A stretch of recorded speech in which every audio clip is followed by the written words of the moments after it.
Salut, c'est Trado, je suis content de vous retrouver pour la mise à jour de l'analyse technique du CAC 40 au programme les news du jour, également la préparation de la séance de trading pour lundi, quelques propositions de trade, le suivi de mon trade, je vous retrouve juste après ça. Alors, on peut pas vraiment comprendre, enfin à titre personnel, je comprends pas pourquoi on a pris 1,2% au regard des fondamentaux du jour. Alors certes, l'activité industrielle allemande s'est révélée meilleure que prévu et quelques résultats d'entreprise ont également présenté une bonne surprise, mais fondamentalement, il y a eu des choses qui se sont passées qui n'étaient pas favorables, en particulier aucune avancée sur les gros dossiers qui effraient, notamment le Brexit, le plan de relance américain, la pandémie qui est hors de contrôle dans beaucoup de régions du monde. Il semble qu'une fois de plus, ce soit des éléments purement techniques qui sont à l'origine du rebond du jour. Le support mineur des 4691, 4784 joue son rôle et comme on l'avait déjà pressenti sur la séance du jeudi 22 octobre, les haussiers sont bien là. Alors on va commencer par se débarrasser de ce canal noir qui a fait l'objet d'une fausse cassure, donc c'est-à-dire qu'on l'a cassé sur cette séance, on avait un objectif qui n'a pas été rallié, le support mineur a été trop fort pour les baissiers et on le réintègre. Et dans ce genre de situation, j'aime bien tout simplement me débarrasser de la figure parce que sinon après on n'y voit plus rien, et une fois qu'une figure chartiste a été battue en brèche, elle perd de la crédibilité de toute manière. Et on se retrouve donc avec cette ligne rouge qui est une ligne de résistance qu'on peut d'ailleurs convertir plus ou moins en canal rouge, mais encore une fois, je ne pense pas nécessairement qu'on ira faire une nouvelle rotation, c'est simplement pour l'aspect pédagogique de la chose. La résistance intermédiaire est proche et la 4985 000. Il faudra se débarrasser du haut de cette résistance rouge avant d'y accéder. Bon, ça semble pas impossible non plus.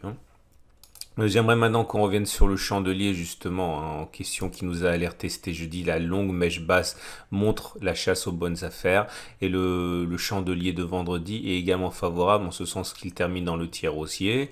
Il est vert, cela signifie que c'est une bougie qui valide la pression intrinsèque intraday des acheteurs sur les vendeurs. L'absence de mèche basse montre que les baissiers et les vendeurs n'ont eu aucune chance. On a ouvert sur les plus bas et on termine dans le tiers haussier, c'est une bougie qui est favorable. Ce qui nous amène donc aux éléments purement techniques. La moyenne mobile à 20 jours, eh bien, voyez-vous, on est au-dessus, elle est ascendante, donc la tendance générale, elle est haussière.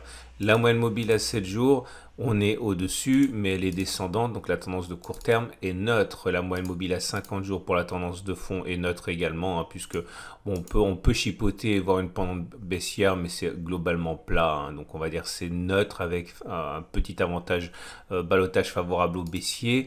La tendance de long terme sur cette unité de temps que l'on peut considérer être donnée par la M200 est toujours baissière. On est en dessous d'une M200 qui descend. C'est pas ça qui m'intéresse pour l'instant. Le super trend, on avait expliqué le fait que on avait cassé le super trend à la hausse sur cette bougie. On a backtesté ça la semaine dernière et on a eu un excellent point d'entrée. Et on a encore éventuellement un bon point d'entrée pour acheter au regard du fait que nous soyons proches du super trend et que un stop loss en cas de cassure du super trend n'est pas trop éloigné. Par contre, le SAR ici est toujours baissier. Je vous rappelle deux choses. Un, il est rare, très rare de ne pas aller plus haut que la bougie de cassure du super trend. On l'a déjà souvent backtesté. Et il est également rare de ne pas aller plus bas que la bougie de cassure du SAR. Regardez, le SAR était haussier, il a été cassé ici. Normalement, statistiquement, on doit aller plus bas que 4780. Vous voyez que c'est pas encore le cas. Donc en fait, ça n'a rien d'illogique. C'est simplement un moment où il faut faire des choix. Ce sont deux backtests qui montrent qu'on sait ce qui se produit généralement. Et spéculer à la hausse ou à la baisse au regard de ces deux statistiques fait complètement sens. J'aimerais également maintenant vous parler de quelque chose d'autre qui me tient à cœur, qui va faire l'objet du backtest du jour. C'est ici le MACD. D'abord, je vais mettre tous les indicateurs. Alors, il y a du nouveau et il y a du bon. Le RSI, attendez, j'ai enlevé ça parce qu'on ne voit rien. Voilà. Le RSI repasse au-dessus de 50, c'est bien. Le momentum repasse au-dessus de 0, c'est bien. Le MACD, ici, nous offre un potentiel non croisement haussier. Alors attendez, pour être complètement impartial, regardez le trend cycle de Schaff, il donne un signal baissier lui par contre. On a déjà backtesté ça, mais vous voyez, ça fait 3 signaux haussiers pour un signal baissier. Hein. Mais encore une fois, ce qui m'intéresse, et je vais en parler davantage parce que c'est beaucoup plus rare, c'est le signal délivré par le MACD. Alors le MACD a fait ceci. Attendez, je vais enlever tout ce dont on n'a pas besoin.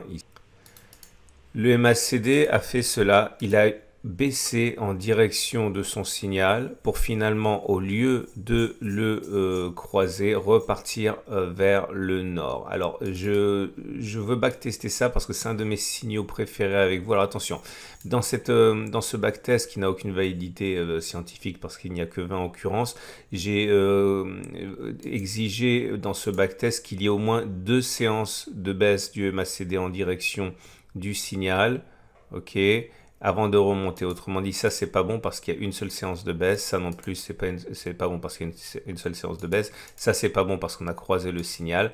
Donc moi, ce que je veux savoir, ça c'est pas bon non plus parce qu'il y a une seule séance de baisse. Donc je fais le pari dans ce backtest que lorsque on a 2 séance de baisse qui nous rapproche du signal et que le MACD repart vers le haut, et bien la séance suivante est une séance qui finit dans le vert. Et on va regarder ce que ça donne. Ok ? Alors c'est rare ces signaux, surtout avec les conditions que j'ai imposées. J'ai été obligé de remonter plus de 10 ans en arrière. Ok ? Je vais vous montrer quelques occurrences. Ici, voilà la première occurrence, qui est d'ailleurs un succès. Comme vous pouvez le voir, ici, il y a eu une séance de baisse, une deuxième séance de baisse, puis un non-croisement haussier. C'était sur cette bougie. Alors, vous allez me dire, ça ne joue pas à grand-chose. Hein. Il y a eu une hausse symbolique hein, de 0, quelque chose %. Bon, c'est pas pour ça qu'on n'est pas allé plus haut plus tard. Hein, mais sur la bougie juste suivante, c'est donc un succès. Un autre succès ici, avec beaucoup moins d'ambiguïté sur le résultat, hein, puisque le non-croisement aussi a eu sur cette bougie. Bon, on est allé beaucoup plus haut, mais en tout cas, ce qui m'intéressait et que j'ai backtesté, c'est ce qui s'est passé sur la bougie suivante. Et c'est une bougie positive. Ça fait un 3e succès ici. Premier échec que je vais détailler pour vous, c'est sur cette bougie-là. Ok, donc on a descendu en direction du signal, puis on a remonté. Et la séance d'après, c'est une séance de baisse. Alors bien sûr, après, ça a monté davantage. Mais encore une fois, le backtest, c'est ce qui se passe la séance d'après. Et c'était un échec. Mais vous voyez déjà pourquoi c'est un de mes signaux préférés. Je vous rappelle que tout ça, j'en parle dans le pack tout trado, hein, avec les exercices corrigés qui vont avec. Un succès, un échec. Un deuxième succès, 3e succès. Un échec, un deuxième échec d'affilée, un 3e échec d'affilée, un succès, un deuxième succès, un 3e, un 4e succès d'affilée, un échec, un 2e échec. Ce qui nous amène à un succès ici, 2e, 3 succès d'affilée. Donc, on arrive à la statistique assez intéressante, en tout cas très intéressante, je pense, qui est de 13 succès et 7 échecs. Autrement dit, un taux de réussite de 65%. Est-ce que ça veut dire que vous auriez dû acheter lors de la clôture de vendredi, juste avant la clôture ou dès l'ouverture lundi, puisque nous avons effectivement un non-croisement haussier? Non, bien sûr que non, vous ne pouvez pas faire ça parce que vous ne savez pas à quel moment vous entrez, à quel moment vous vendez, où vous mettez votre stop loss, où vous prenez vos profits, etc.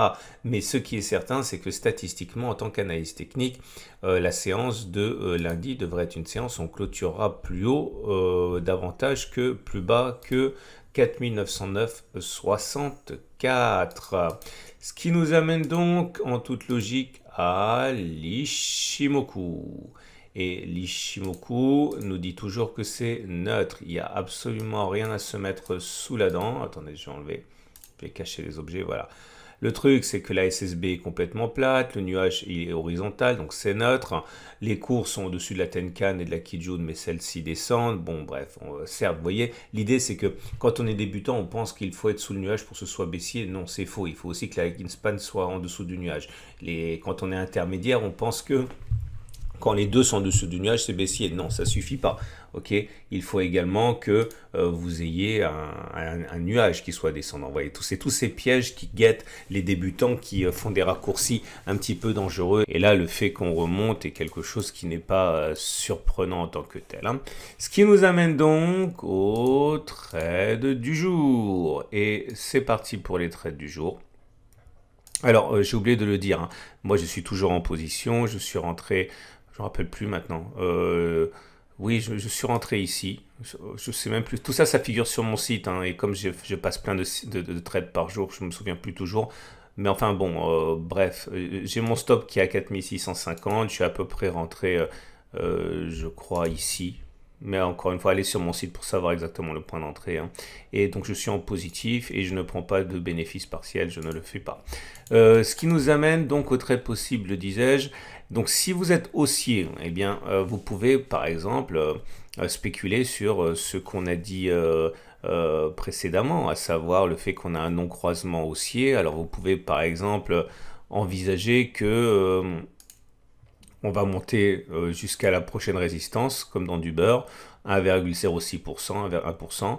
Si vous mettez un stop, dans ce cas, il faudrait mettre un stop. Alors, c'est compliqué parce que un stop en dessous de 1% dans cette zone-là n'a aucune signification en tant que tel. Donc, normalement, moi, j'aime bien mettre les supports en dessous, enfin, les stops en dessous d'un support, ça a quand même plus de sens.